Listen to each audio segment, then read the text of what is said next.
ഞാനൊരു കൊലപാതകിയാണെന്ന് പറഞ്ഞാൽ നിങ്ങൾ വിശ്വസിക്കും. 1958 മുതൽ 67 വരെ ഈ കൊച്ചു കേരളത്തിൽ ആരുമറിയാതെ 32ലേറെ കൊലപാതകങ്ങൾ ഞാൻ ചെയ്തിട്ടുണ്ട്. എന്നാൽ ആ കൊലപാതകങ്ങളെ പറ്റി ഞാൻ ഇതുവരെ ആരോടും സംസാരിച്ചിട്ടില്ല. വർഷം 1938. ഇന്ത്യ ബ്രിട്ടീഷ് പട്ടാളക്കാരുടെ തടവിൽ കഴിഞ്ഞിരുന്ന സമയം. അന്നത്തെ തിരുവിതാംകൂർ, അതായത് ഇപ്പോഴത്തെ തിരുവനന്തപുരം ജില്ലയുടെ വനപ്രദേശത്തോട് ചേർന്ന് കഴിയുന്ന കാളയാർ എന്ന കുഞ്ഞു ഗ്രാമം. അവിടെ ഇല്ലായ്മയിൽ പതരാതെ സ്നേഹം കൊണ്ട് നെയ്തൊരു കുഞ്ഞുകുടിലിൽ 2 പേർ താമസിച്ചിരുന്നു, ചെറുതയും കീരനും.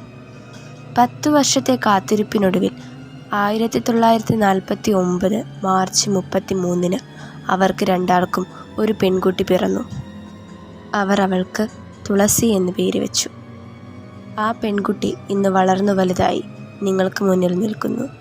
ഗ്രാമത്തിൻ്റെ വശ്യത തൊട്ടു വളർന്നൊരു പെൺകുട്ടി എങ്ങനെയാണ് ഇത്രയേറെ കൊലപാതകങ്ങൾ ആസ്വദിച്ച് ചെയ്തത് എന്ന് നിങ്ങൾ കരുതുന്നുണ്ടാകും.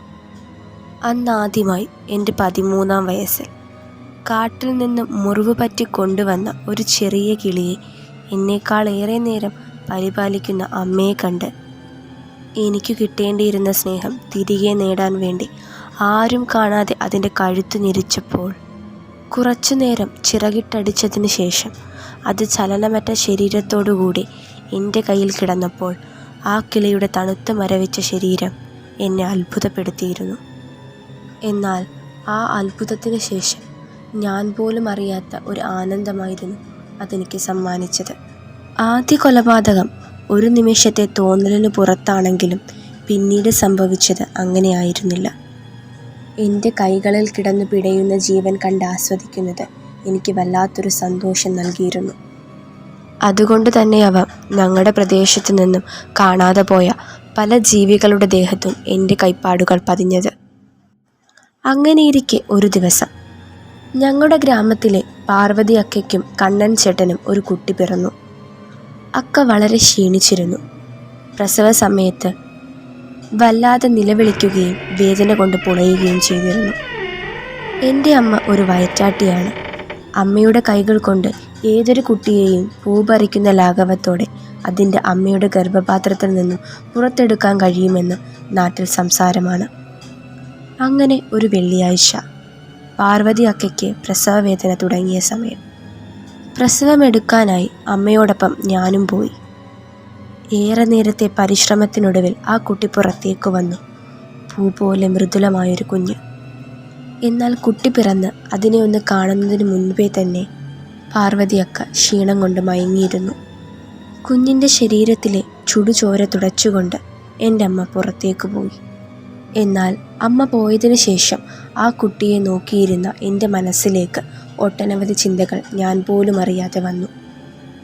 മൃഗങ്ങളെയും പക്ഷികളെയും കൊല്ലുന്നതിലും ആനന്ദം ഒരു മനുഷ്യൻ്റെ ജീവൻ എടുക്കുമ്പോഴാണ്. ഇത്ര നാളും മൃഗങ്ങളുടെയും പക്ഷികളുടെയും ജീവൻ അവരെ വിട്ടു പോകുന്നത് കണ്ട് ആസ്വദിച്ച എനിക്ക് അന്ന് ആ കുഞ്ഞിൻ്റെ മരണം ആസ്വദിക്കാൻ തോന്നി. അമ്മ വരുന്നതിന് മുന്നേ അതിനെ ശ്വാസം മുട്ടിച്ച് കൊല്ലാൻ എന്നോട് ആരോ പറയുന്നത് പോലെ. എന്നാൽ ഞാൻ എങ്ങനെയാണ് ഒരു കുഞ്ഞിനെ എൻ്റെ കൈകൾ കൊണ്ട് കൊല്ലുന്നത്? അതും ഒരു ജീവനല്ലേ? പക്ഷെ അങ്ങനെയെങ്കിൽ ഞാൻ കൊന്ന പക്ഷികൾക്കും പൂച്ചകൾക്കും പട്ടികൾക്കുമൊന്നും എൻ്റെ ജീവൻ ഉണ്ടായിരുന്നില്ലേ? അവരുടെ ജീവന് ഒരു വിലയുമില്ലേ? ഒരു നിമിഷം കൊണ്ട് 1000 ചിന്തകൾ എൻ്റെ മനസ്സിലേക്ക് കടന്നു വന്നു. ആ കുട്ടിയെ കഴുത്തു ഞെരിച്ചു കൊല്ലാൻ എൻ്റെ കൈ വെമ്പിക്കൊണ്ടേയിരുന്നു.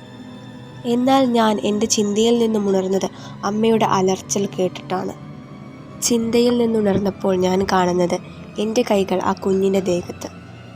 ഒരു കൈകൊണ്ട് ഞാൻ അതിൻ്റെ കഴുത്തു പിടിച്ച് ഞെരിക്കുകയും മറ്റേ കൈകൊണ്ട് മൂക്ക് പൊത്തി ശ്വാസം മുട്ടിക്കുകയും ചെയ്യുന്നു.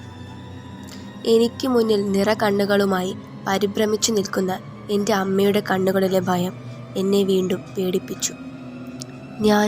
ഞാനൊരു കുട്ടിയെ കൊന്നു. സ്വന്തം മകൾ ഒരു പിഞ്ചു കുഞ്ഞിനെ ലവലേശം ഭയമില്ലാതെ ശ്വാസം മുട്ടിച്ചു കൊന്നുവെന്ന് മനസ്സിലാക്കിയ ആ അമ്മയുടെ മാനസികാവസ്ഥ എനിക്ക് മനസ്സിലാക്കാൻ സാധിച്ചിരുന്നില്ല.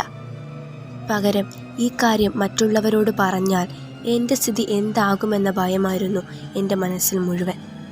എന്നാൽ അതേസമയം ആ കുഞ്ഞ് പിടഞ്ഞു മരിക്കുന്നത് കാണാൻ സാധിച്ചില്ലല്ലോ എന്ന വിഷമവും എൻ്റെ മനസ്സിൻ്റെ കോണുകളിൽ വന്ന് പതിച്ചില്ലല്ലോ എന്നെനിക്ക് പറയാൻ കഴിയില്ല.